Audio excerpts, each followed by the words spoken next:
Welcome to I dream ధర్మ మార్గం with Vijitha కార్యక్రమానికి స్వాగతం. ప్రస్తుతం మనతో పాటు ఉన్నారు శ్రీ ఆనంద శివకామేశ్వరి సన్నిధాన వ్యవస్థాపకులు శివకామేశ్వరి ఆనందమయ్య అమ్మగారు. ఇప్పుడు వారితో మాట్లాడదాం. అమ్మ నమస్తే. శ్రీమాత్రే నమః తల్లి. అమ్మ, ఈ ఆడవారి నెలసరి విషయానికి వచ్చేసరికి రకరకాల విమర్శలు. అంటే వాళ్ళు పూజలకి, వ్రతాలకి ఇలాంటి వాటికి దూరంగా ఉండాలి అనంటే ఓకే, ఉండొచ్చు అనే భావన. అంటే ఎందుకు ఉండమంటున్నారు అనే విషయానికొస్తే, వాళ్ళ పరిస్థితి కొంచెం అంటే అప్పుడు శారీరకంగా, మానసికంగా వాళ్ళు వీక్‌గా ఉంటారు గాబట్టి, వాళ్ళకొక రెస్ట్ దొరకడం కోసమే పూజలకు, వ్రతాలకు దూరం ఉండాల్సిన అవసరం ఉంది అని ఎక్కడా చెప్పలేదు అని చెప్పి మాట్లాడే వాళ్ళున్నారు. లేదు, అలా ఉండాలి అని చెప్పేవాళ్ళు ఉన్నారు. కొన్ని కొన్ని సందర్భాల్లో ఏమవుతుందంటే, వీళ్ళు ఇలాంటి ఆ డేస్‌లో ఉన్నప్పుడు ఇంట్లో గూడా అసలు నిత్య దీపారాధన కూడా పనికిరాదు. అంటే మగవారు పూజ చేయొచ్చు అని ఇంట్లో పూజ చేయిస్తూ ఉంటారు వాళ్ళతో ఆ సమయంలో. కానీ వాళ్ళు గూడా చేయడానికి పనికిరాదు. ఎందుకంటే వీళ్ళు ఈ రకంగా ఉన్నారు కాబట్టి అని చెప్పి. అంటే ఎవరికి తోచింది వాళ్ళు మాట్లాడేస్తున్నారు. అసలేంటి వాస్తవం ఏంటమ్మా? తప్పకుండా తెలియజేసే ప్రయత్నం చేస్తానమ్మా. యా దేవీ సర్వభూతేషు శక్తిరూపేణ సంస్థిత శ్రీమాత్రే నమః. శ్రీ గురుభ్యో నమః. నెలసరి సమయంలో స్త్రీలకు బదులుగా పురుషులు దీపారాధన చేయవచ్చా? హ్మ్. మన సాంప్రదాయాన్ని గౌరవించి అయితే దీపం లేని ఇంట భోజనము చేయరాదు. హ్మ్. ఇందులో 2 ఉన్నాయి. శివలింగం లేని ఇంట్లో కానీ, దీపము లేని ఇంట కానీ భోజనము చేయరాదు. శివలింగం గూడా. శివుడు లేనింట కానీ, దీపం లేనింట కానీ భోజనం చేయరాదనేది నీ ఒక నియమం ఉండేది. హ్మ్. ఇక 3 రోజులు కూర్చునే అవస్థ పాటించగలిగితే చాలా మంచిది. హ్మ్. ఎందుకు అంటే, తనకి చాలా రెస్ట్‌గా ఉంటుంది. ఈ శరీరము నీళ్ళల్లో ఆ సమయంలో ఎక్కువ నానితే వాత సంబంధమైనటువంటి వ్యాధులొచ్చేటటువంటి అవకాశం ఉంది. ఓకే. ఇవన్నీ ఆలోచించే మనకొక వ్యవస్థను ఏర్పాటు చేయడం జరిగింది. హ్మ్. ఇక ఇప్పుడు ఉన్న పరిస్థితులను బట్టి కూర్చోలేనటువంటి పరిస్థితి కూడా ఉంది. ఆ! అప్పుడు స్నానం చేసి అన్నీ ముట్టుకోకుండా, ప్రతీదీ వెళ్లి ముట్టుకోకుండా, ఎందుకు అంటే నువ్వు ఒక క్లెన్సింగ్ ప్రాసెస్‌లో ఉన్నావు. అవును. ఈ క్లెన్సింగ్ ప్రాసెస్‌లో ఒక ఇంప్యూరిటీ. నీ శరీరంలో ఉండేటటువంటి చెడు వ్యర్థాలన్నీ గూడా బయటికి వెళ్ళిపోతూ ఉంటాయి కదా! హ్మ్. హ్మ్. అది చర్మగంతుల ద్వారా గూడా బయటికి వెళతాయి. అవును. సైంటిఫిక్ కదా ఇదంతా. అవును. ఈ వెళ్ళినప్పుడు నువ్వు అన్నీ ముట్టుకుంటూ ఉంటే నీ ఇంప్యూరిటీ అంతా తగులుతూనే ఉంటుంది కదమ్మా! ఇక్కడ అది అసలది. ఓకే. అంతే తప్ప అంటరానితనం కాదు. హ్మ్. ఈ ఇంప్యూరిటీని నువ్వు ఇల్లంతా గూడా వ్యాప్తి చేయకుండా హ్మ్. చక్కగా ఎంత కావాలో అంత అవసరమైనటువంటి సామాన్లు తీసుకొని, వంట చేసుకొని, భుజించడం అనేది ప్రస్తుత పరిస్థితుల్లో అందరూ చేస్తున్నటువంటిది. కానీ, ఒక సందర్భంలో ఏంటి అంటే, నెలసరి సమయంలో స్త్రీ వంట చేసి పెట్టి అది భుజించినప్పుడు, ఆ భోజనం చేసిన తర్వాత దీపారాధన మాత్రం చేయకూడదు. హుహు. చేయకూడదు. ఓకే. అప్పుడు పనికిరాదమ్మా. హ్మ్. ఈ యజ్ఞోపవేతం ఉంటే అసలే పనికిరాదు. ఆ! ఈ వీళ్ళు గూడా 3 రోజులు ఆవిడ వండిన ఆహారాన్ని భుజించినప్పుడు, హ్మ్. మళ్ళీ 4గో రోజు ఆవిడకి శుద్ధి అయిన తర్వాత, ఐదో రోజు వీళ్ళు కూడా యజ్ఞోపవేతం మార్చుకొని, అప్పుడు పూజ చేసుకోవాలి తప్ప, ఓహ్! యజ్ఞోపవేతం ఉన్నవారికైతే పనికిరాదని నేను భావిస్తాను. హుహుహు. ఎందుకంటే వాళ్ళు వండిన ఆహారాన్ని ఎందుకంటే ఆ సమయంలో అక్కడ వాళ్ళు వండినది తినకూడదని కాదమ్మా. హ్మ్.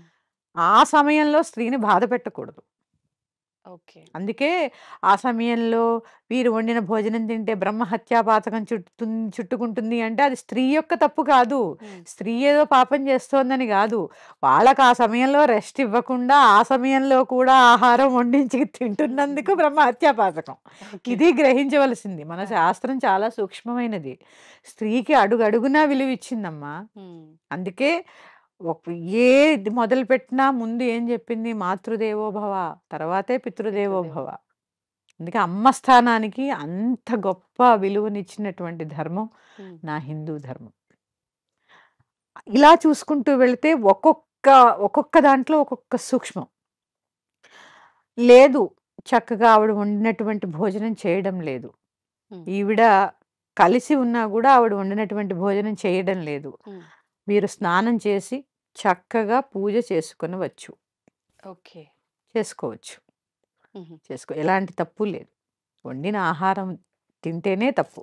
హ్మ్. అది కూడా ఎందుకో చెప్పాను, అది తప్పు కాదు. అవును. అవును. ఆ సమయంలో ఆవిడకి శ్రమ కలిగిస్తున్నందుకు వచ్చేటటువంటి దోషం.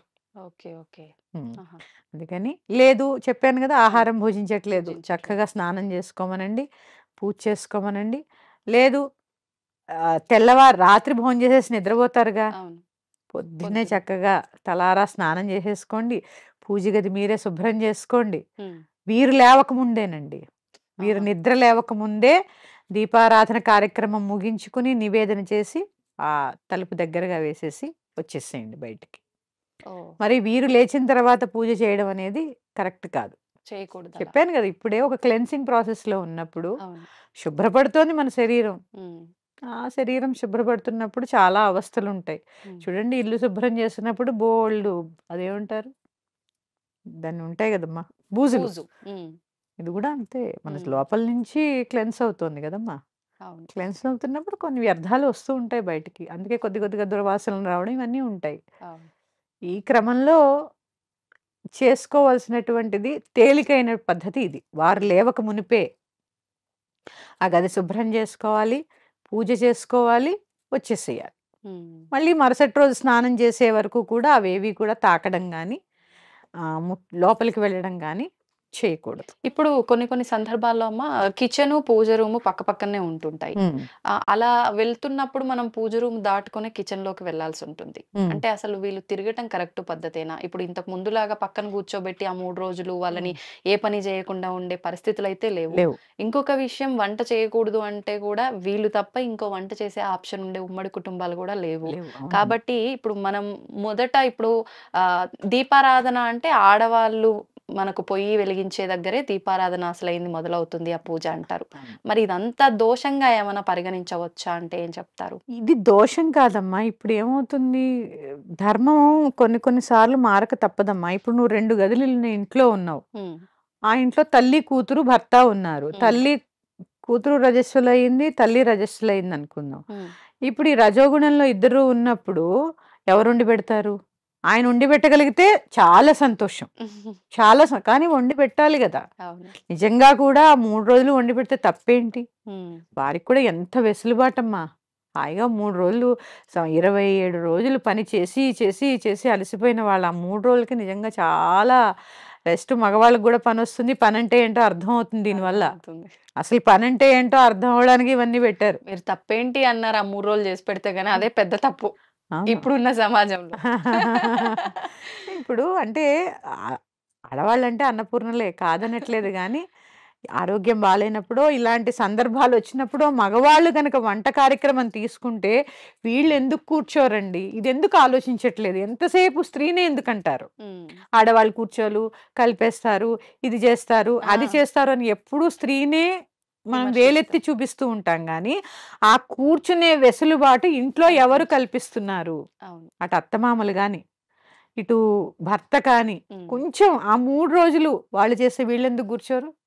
అవును. అప్పుడసలు ఈ ప్రశ్నలకే ప్రశ్నలు ఉద్భవించేటటువంటి అవకాశం అవకాశమే ఉండదు. లేదు. అవును. ఎటువంటి ఇంప్యూరిటీ ఉండదు. హ్మ్. కలిపేస్తున్నామేమో అనే బాధ ఉండదు. హ్మ్. నిజంగా కూడా మనం అలాంటి ధర్మం, ఎందుకంటే మన ధర్మాన్ని మనం పాటిస్తాం గాబట్టి, అవును. ఇది మన ధర్మం అని మన మన రక్తంలో నాటుకుపోయింది. హ్మ్. హ్మ్. ఎందుకంటే ఆ సమయంలో కూర్చోవాలి అనేది మన ధర్మం. ధర్మం.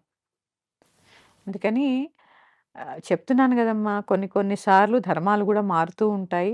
ఈ దీపారాధన అనేది అసలు నిత్య దీపారాధన లేని ఇంట్లో భోజనం చేయకూడదు. ఇప్పుడమ్మా నిత్య దీపారాధన వరకైతే ఓకే. హ్మ్. లేదు ఇలా ప్రత్యేకమైన వ్రతాలు, నోములు ఇలాంటి పూజలేమైనా వచ్చినప్పుడు, హ్మ్. ఇంట్లో ఒక ముగ్గురు ఆడవాళ్ళున్నారు, ఇద్దరున్నారు అనంటే ఎవరికి ఏ టైంలో ఉంటుందనేది మనం హ్మ్. చెప్పలేం. అందరికీ ఒకేసారి ఉండాలని లేదు. అవును. ఇప్పుడు ఫర్ ఎగ్జాంపుల్ వరలక్ష్మి వ్రతమే తీసుకోండి. ఈ మాసంలో వస్తోంది గదా!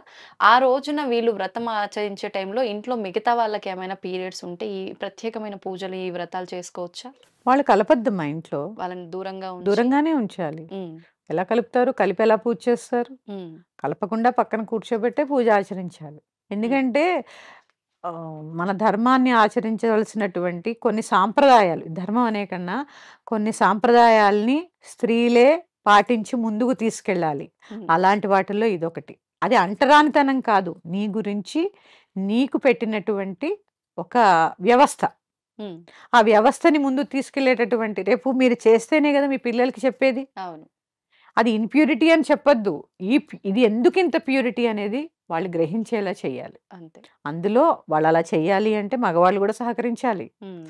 సహకరించాలి. ఆ 3 రోజులు వాళ్ళకి చక్కగా రెస్ట్ ఇయ్యండి. అవును. వాళ్ళు గూడా హ్యాపీగా ఉంటారు. ఇప్పుడు మీరు ఇందాకన్నట్టు నిత్య దీపారాధనలో అయితే వీరు పడుకొని ఉండగానే వీళ్ళు ఈ దీపారాధన అంతా చెయ్యాలి. చెయ్యాలి. మరిప్పుడు ఈ వ్రతాలు ఇలాంటి సమయంలో అయితే మనం అంత ఎర్లీ మార్నింగ్ అయితే ఏం జేయం. చేసుకుంటే ఈవినింగ్ చేసుకుంటారు. లేదంటే కాస్త హ్మ్. 9, 10 లోపు అంతా అయిపోయేటట్టు హ్మ్. చేసుకుంటారు. అప్పుడు వాళ్ళు పడుకునే అవకాశం అయితే ఉండదు కదా! ఆ ఒక పరిస్థితిలో. గదిలో మూలకు కూర్చోబెట్టేసేయండమ్మా. ఓకే. ముగ్గురు ఉన్నప్పుడు. అసలు ఇప్పుడు 4 శుక్రవారాలొస్తాయి. హ్మ్. అవకాశాన్ని బట్టి వీలుంటే అందరూ కలిసి చేసుకునేలాగా ప్లాన్ ప్లాన్ చేయండి. జేసుకోండి. హ్మ్. లేదు ఖచ్చితంగా ఈ సమయానికి చేసుకోవాలి అని ఉన్నప్పుడు వాళ్ళు పక్కన కూర్చోబెట్టండి. హ్మ్. కూర్చోబెట్టి కలిపి అయితే ఆ వ్రతం చేసుకోవడం అనేది అసలు వద్దమ్మా అది. ఓకే. ఇదే చెప్తున్నాను. ఇంప్యూరిటీలో ప్యూరిటీని కలపొద్దు. హ్మ్. హ్మ్. భగవంతుడు అనేది మనం నమ్మేటటువంటి శుద్ధ చైతన్యమైనటువంటి ప్యూరిటీ. అవును. ఆ ప్యూరిటీలో ఇంప్యూరిటీలు ఏవి ఉండకూడదు. హ్మ్. మనసులో ఉండకూడదు, శరీరంలో శరీరం. ఉండకూడదు, ప్రకృతిలో ఉండకూడదు. అంతే. ఇది గ్రహించాలి అందరూ. అమ్మ సాధారణంగా అంటే ఈ పూజలు, వ్రతాలు, నోములు ఇలాంటి దేవతారాధనకు సంబంధించిన విషయాలేమైనా జరిగినప్పుడు, అది మనం నలుగురిని పిలవచ్చు. మనం నలుగురి ఇళ్ళల్లోకి వెళ్లి చూడొచ్చు. చూడటం వరకు ఓకే. కానీ, అది మళ్ళీ మనం వీడియోల రూపంలో సోషల్ మీడియాలో అప్‌లోడ్ చేయటము, ఇలా చేయడం అనేది అది అంటే ఆచారానికి విరుద్ధము అనో, లేదు వాడుక భాషలో అంటే అది తప్పు అని చెప్పి చెప్తూ ఉంటారు పెద్దవాళ్ళు. కానీ ఇప్పుడు అదంతా గూడా బ్రేక్ జేసేసిండ్రు. మొత్తం అది సోషల్ మీడియాలో అప్‌లోడ్ జేయటం. ఫస్ట్ పూజ మొదలవుతుంది అనంటే, మొదలవ్వడం దగ్గర నుంచి, ఆ ప్రసాదాలు వండే దగ్గర నుంచి, ఎవ్రీథింగ్ పూజ కంప్లీట్ అయ్యే వరకు గూడా, పూజ పైన ఎంత భక్తి పెడుతున్నారో లేదో తెలీదు గానీ, వీడియోలో దీన్ని బంధించాలి అనే ఆలోచనే ఎక్కువగా కనిపిస్తూ ఉంది. అవును. ఈ విధానం అంతా అసలు కరెక్టే అంటారమ్మా? అలా చూపించొచ్చంటారా పబ్లిక్‌లో మనం చేసుకున్న విధానాన్నంతా గూడా? కొన్ని కొన్ని వెర్రి పోకడలొస్తూ ఉంటాయమ్మా. అంటే హ్మ్. ఇంగ్లీష్‌లో చెప్పాలంటే ట్రెండ్. అంతే. తెలుగులో చెప్పాలంటే వెర్రి పోకడ. ఇది అసలు పూజ ఎందుకు చేస్తున్నాము అనే అవగాహన లేకపోవడం వల్ల వచ్చేటటువంటి ఇబ్బందులు. ఇబ్బందులు. పూజ ఎందుకోసం చేస్తున్నావు? ఒక వ్రతం హ్మ్. ఏదో మొక్కుకున్నాం. హ్మ్. ఒక సోమవారాల వ్రతం. ఆ! ఉదాహరణకు చెప్తున్నాను. ఓకే. నీకేదో సమస్యొచ్చింది. హ్మ్. ఆ పూజ ద్వారా నువ్వు భగవంతుడికి తెలియచేస్తున్నావు. నాకీ కష్టం ఉంది నాయనా! హ్మ్. నేను నీకు ఇది సమర్పిస్తున్నాను. నా ఈ కష్టాన్ని తీర్చు అని చెప్పి హ్మ్. నువ్వు భగవంతుడిని భక్తిగా, ఆర్తితో వేడుకుంటున్నావు. అవును. ఈ ఆర్తితో వేడుకునే క్రమంలో నువ్వు ఈ ఆర్తితో వేడుకోవడం పక్కన పెట్టేస్తావు. భక్తి పక్కన పెట్టేస్తావు. ఈ వ్రతం ఎందుకు చేస్తున్నాం ప్రత్యేకంగా అంటే వీడియో వీడియో చేయడానికి. చేయడం. ఇది ఎంతవరకు సమంజసం? హ్మ్. మీరే ఆలోచించండి. అవును. నిజంగా మీరిలా చేస్తే ఏదో నేను దీనికి వ్యతిరేకమని నేను చెప్పట్లేదమ్మా. అంటే హ్మ్. ఇలా అంటే మీరిక్కడ కూర్చొని కబుర్లు చెప్పట్లేదా అని నన్ను గూడా అంటారు. హుహు.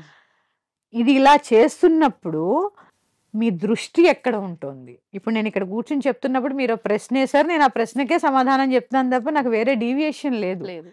మీకీ పూజలో ఈ వీడియో మీద ఫోకస్ పెట్టి ఇది సరిగ్గా వస్తుందో లేదో, ఇది సరిగ్గా రికార్డ్ అవుతోందో లేదో, దీనిలోనే ఉండిపోయి పూజ అనేది మొత్తం పక్కకెళ్ళిపోయిందా లేదా? అవును. మంత్రహీనం జరిగింది. క్రియాహీనం జరిగింది. అన్నిటికన్నా అవసరమైంది భక్తిహీనం గూడా జరిగింది. జరిగింది. పూజ అయిపోయిన తర్వాత ఆఖరిలో కొద్దిగా భక్తిహీనం ఏదన్నా జరిగితే క్షమించమని అడుగుతున్నాం గానీ, హ్మ్. మొత్తం అంతా భక్తిహీనం అయితే ఆయన గూడా ఏం క్షమిస్తాడమ్మా? అందులోనూ మనం అక్కడ ఏదైనా తెలిసి తెలియక జరిగితే అది మనం అక్కడ సంబోధించేది. అవును. కానీ ఇక్కడ తెలిసి చేస్తున్నాం. ఇప్పుడు అదే తెలిసి తెలియక సంబోధిస్తున్నాం. అవును. మరి ఇక్కడ తెలిసే తప్పు చేస్తున్నాం గదా! అదే గదా! అందుకని కొన్నిటికి కనుమరుగనేది అవసరం. హ్మ్. ఇక్కడ పూజ చేస్తున్నప్పుడు నువ్వు చేసిన పూజ భగవంతుడికి అందడం అవసరం. జనాలకు అందడం అవసరమా? ఆ! ఇవన్నీ అంటే నేను ఈ పూజ చేస్తున్నాను అని ఎవరికి చూపిస్తున్నారు? మీరు ఎవరి కోసం చేస్తున్నారు? హ్మ్. ఎవరి కోసం చేస్తున్నారు అనే అవగాహన పుస్తకంలో రాసుకోండి. హ్మ్. భగవంతుడి కోసము, వీడియో అప్‌లోడ్ చేయడం కోసం. వీడియో అప్‌లోడ్ కోసం అయితే భగవంతుడిని వాడకండి. హ్మ్. అంటే దేవుడిని ఇలా గూడా వాడేస్తామా? హ్మ్. అంటే అడిగేవాళ్ళు లేరా? లేతే అడిగిన వాళ్ళు చెడ్డవాళ్ళా? చెడ్డవాళ్ళు అడిగిన వాళ్ళు. అంతే. అంతే. అడిగిన వాళ్ళం ఎలాగా చెడ్డవాళ్ళం. అవును. కానీ పూజ కోసం కాదు, జనాల కోసమే చేస్తున్నాము అన్నప్పుడు, జనాల కోసమే ఇది చేస్తున్నాము అన్నప్పుడు భగవంతుడిని గూడా వాడేస్తారు. అవును. ఇదొక్కటి ఆలోచించగలిగితే చాలా మార్పొస్తుందమ్మా. హ్మ్. చాలా మార్పొస్తుంది. అలా కూడా కాకుండా కొంత కనుమరుగు అవసరం. ఎందుకంటే నరుడి దృష్టికి నండరాయి పగులుతుందని కొన్ని సామెతలున్నాయి. అవునమ్మా. మీరింతింత ఏదో కొంతమంది వంటలు చేస్ చేస్తూ ఉంటారు. హడావిడి. అది ప్లేట్‌ల్లో పెట్టుకొని మేమింత వండాము, ఇలా భోంచేస్తున్నాము. లేదా అమ్మవారికి నివేదన చేసినవి కూడా మీరు వీడియో తీస్తున్నారు. అవును. ఎంత తప్పు? గుళ్ళల్లో చూడండి నివేదన చేసినప్పుడు తలుపేస్తారు. పరదా యేసేస్తారు. ఎందుకు అవును. వేస్తారు? హ్మ్. అంతగా నువ్వు ఆ దేవుడిని సర్వాంతర్యామని అందరికి తెలీదా? అవును. ఇందుగలడు అందులేనని సందేహం వలదు. పంచభూతాల్లో గూడా ఉన్నది ఆయనే. ఉన్నది. తెలీదా? అవును. కాకపోతే అక్కడొక చంటి బిడ్డకి అన్నం తినిపిస్తున్నట్టు భావన చేసి, ఎవరి దిష్టైనా తగిలిపోతుందేమో అమ్మ అన్నం తింటుంటే అన్నంత భక్తి ఉంది గాబట్టే కట్టెనేస్తున్నారు. హ్మ్. మరి అది లేకుండా నువ్వు అన్నీ చూపిస్తున్నావాయే. ఇంత వండుతున్నావు, ఇంత పెడుతున్నావు ప్లేట్‌లో భోంజేస్తున్నావు. హ్మ్. ఎంత దృష్టమ్మా! మీకే దృష్టి దోషం తగులుతుంది. అదే. ఇవన్నీ హ్మ్. గూడా కొన్ని కొన్ని అవసరం లేదు నన్నడిగితే. హ్మ్. కొన్ని కొన్ని సమాజం కోసం కాదు. మీకోసం మీరు చేసుకోండి. అంటే ఇలా చేయడం వల్ల ఏదో అమ్మవారికి, స్వామివారికి కోపమొస్తుంది, ఏదో జరిగిపోతుందని కాదు గానీ, కాదు. మీరన్నట్టుగా ఆ! మనం ఆ పెట్టిన విధానం చూసి, అంతే అమ్మో! కదా! ఎన్ని పెట్టింది అన్నారు అనంటే కదా! అయిపోయినట్టే కదా! గదా! ఇప్పుడు దిష్టి. ఇంత ముద్ద కలిపి హ్మ్. ఆవిడ దగ్గర పెట్టినప్పుడు నువ్వు భక్తిగా పెడుతున్నావు. ఈవిడ చూపించడం కోసం పెడుతోందా? అనే రకంగా మనమెందుకుండాలి? నీకు హ్మ్. కావాల్సిందేంటి? నువ్వు కలిపినన్నం, నువ్వు చేసిన ప్రసాదం భగవంతుడు ప్రేమగా ఆరగించగలగాలి. అవును. ఎందుకంటే మన ధర్మంలో నివేదన అనేది చాలా ప్రాముఖ్యత వహించినటువంటిది. హ్మ్. సైంటిఫికల్లీ గూడా ప్రూవ్డ్. నివేదనకి ముందు దాన్ని తూకం వేశారట. ఆహా! కృష్ణుడి గుళ్ళో. ఎక్కడనేది నాకు గుర్తు రావడం లేదు. హ్మ్. నివేదన చేసి, తలుపులేసి, కొంత సమయం తర్వాత తలుపులు తీసి, దాన్ని తూకం వేస్తే 200 గ్రాములు తగ్గిందట అందులో. అంటే నివేదన అంటే చూడండి. మనం అనుకుంటాం ఆ! ఏదో పెట్టాము, ఇదేంటి తీసుకున్నాము. దేవుడొస్తాడా? ఆ! తింటాడా? ఇవన్నీ మన కోసం కాదు. హ్మ్. నిజంగా భగవంతుడు స్వీకరిస్తాడు. హుహు. స్ ఎప్పుడు? త్రికరణములు శుద్ధిగా ఉన్నప్పుడు. మరి నువ్వు ఇలా చూపిస్తున్నప్పుడు అటు పూజ గాని, హ్మ్. ఇటు నివేదన గాని ఏదైనా మరి త్రికరణాలు శుద్ధేవి. అవును. మనస్సు, వాక్కు, కర్మ అన్నీ నీకు ఫోను మీదే ఉన్నాయి. హ్మ్. భగవంతుడి మీద ఎక్కడ లగ్నం అయింది? అప్పుడు నీ కోరిక ఎక్కడ తీరుతుంది? ఆ! పూజ చేశావా అంటే చేశాం. చేశాం. అంతే. అందుకే భగవంతుడి గురించి చేస్తున్నామా? పబ్లిక్ గురించి చేస్తున్నామా? జనాల గురించా? జనాల గురించి చేస్తున్నప్పుడు భగవంతుడిని వాడకు. అంతే. నీ కోసం నువ్వు చేస్తున్నప్పుడు చూపించవలసిన అవసరం లేదు. హ్మ్. ఈ సూక్ష్మాన్ని గ్రహిస్తే అవును. మనకి ఏది అవసరమో, ఏది అదే. అవసరం లేదో తెలిసిపోతుంది. అంటే ఇవాళ రేపు ప్రతీదీ యూట్యూబ్‌లో వీడియో చేసి పెట్టడం వల్ల వాళ్ళకు ఇన్‌కమ్ ఒస్తుంది గాబట్టి, ఎవ్రీథింగ్ ఇంకది పూజ ఆచరించడానికి సంబంధించిన విధానం అంతా చేస్తారు. హ్మ్. కానీ అది ఇలా కమర్షియల్‌గానే ఆలోచిస్తారు. ఆలోచిస్తారు. అంటే ఇది అప్‌లోడ్ చేయడం వల్ల నాకు ఆ! రూపాయొస్తుంది రూపాయిస్తుంది. అన్నట్టు. అదే అంటున్నాను. అది నువ్వు దేనికి చేస్తున్నావనేది ఫస్ట్ మీరు క్లారిటీ తెచ్చుకోండి. హ్మ్. నీ కుటుంబ శ్రేయస్సు కోసం, నీ కోసం అయితే చూపించవలసిన అవసరం లేదు. హ్మ్. లేదు జనాల కోసమే చేస్తుంటే భగవంతుడిని వాడాల్సినటువంటి అవసరం లేదు. ఇప్పుడు ఇలా చూపించే వాళ్ళు వ్లాగ్ చేసి చూపియడం అంటే అది వాళ్ళొక అంటే బ్రతుకు తెరువు కింద తీసుకున్నప్పుడు అలా చూపించడం కరెక్టేనా? అంటే మనం 4 వేళ్ళు లోపలికి పోవాలి అనంటే అది ఏదో ఒక రూపంలో మనం ధర్మంగా డబ్బు సంపాదించాలి. మరి ఇలా నేను తీసి పెట్టడం వల్ల అది ఆ రూపాయి నాకు అదే ఉపయోగపడుతుంది. అంటున్నానమ్మా. జనాల కోసము అయితే హ్మ్. నువ్వన్నట్టు కూటి కోసం కోటి విద్యలు. హ్మ్. అలా అనుకోవాలంతే. ఇంక అంతకు మించి ఏం చేయగలం జెప్పు? అంతే. ఇప్పుడు మనం ఇంత చెప్పినా మారేవాళ్ళు చాలా తక్కువ మంది. అవును. నువ్వన్నట్టు ధనమే సంపాదించాలంటే చాలా రకాలుగా సంపాదించొచ్చు. ఈ వీడియో ఒకటే జేసి సంపాదించాలా? హ్మ్.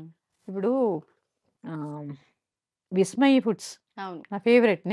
నేను చేస్తూ ఉంటాను వంటలు. నేను ఫాలో అవుతుంటా. వారు అమ్మవారి ఉపాసకులు. ఆ! నేను చూసాను. ఆయన ఎన్ని వంటలు చేయనియండి, తినడం ఎక్కడా చూడం మనం. తినడం చూడము అసలాయన కనిపించరు కూడా. కనిపించరు ఆయన గూడా. మాటలే మాటలే. అంటే దృష్టి అంతా గూడా వంట మీదే వంట ఉంటుంది. మీదే. ఎలా చేస్తున్నారు? హ్మ్. ఏంటి? ఆ వంటలోని క్రియేటివిటీ అవును. అది షార్ట్ అండ్ స్వీట్ మళ్ళీ. స్వీట్ 3 నిమిషాల్లో అయిపోతున్నాయి అన్నీ. అయిపోతుంది. అదొక వ్యవస్థ. అంతే. ఆయనెక్కడా కనపడ్డము, ప్లేట్‌లో పెట్టుకోవడము, దాన్ని భుజించడము ఉండదు. ఉండదు. మీకు నిజంగా పూజా విధానం చెప్పాలంటే అలాగేదైనా చెప్పండి. ఇంకో పద్ధతిలో. ఇంకో పద్ధతిలో. కానీ మేము చేసాము అని చూపించవలసినటువంటి అవసరం మాత్రం లేదు. ఓకే. అది ఖండించవలసినటువంటి విషయం.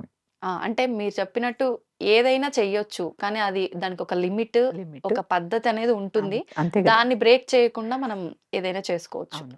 అవునమ్మా. ధన్యవాదాలమ్మా. శ్రీమాత్రే నమః.